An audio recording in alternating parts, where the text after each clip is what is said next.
रंग काम करुथिबा बेले विद्युत आघात रे जणे मृत तीन गुरुतर एभली अभावनीय घटना घटी रायगड़ा सहर में। मृतक हेले आंबगुड़ार दुशासन खरा।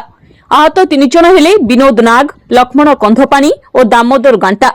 आज सकाळ 10:30 चार जण एक घरे चून और रंग देउथिले। सेही समय हठात कांथरे विद्युत आघात होइथिला।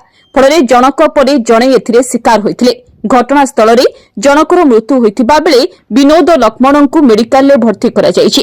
तांकर चिकित्सा चली। दामोदर सामान्य आहत होइछन्ति। दुई गुरुतरଙ୍କ चिकित्सा चली। आज्ञा sir Rohit colony 10 number line रे कलर काम जानती आम साईर समस्त कलर काम जानती तो आम सान भाई ना जड़े आउ दुई सांग होगी काम जाते सर।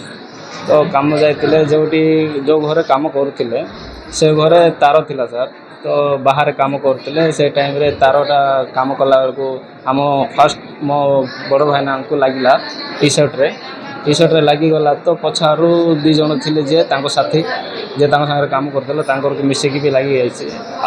जड़े जे थिले से जड़े ढुसा खसला से डेथ हो जाती। दी जन जे अच्छी आम भाईना आर सांग जड़े तांकर टिके इंजुर्ड होती।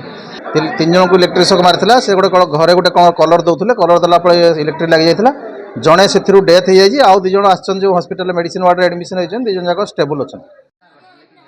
रायगड़ारू आशीष रंजन पंडा रिपोर्ट धरित्री लाइव।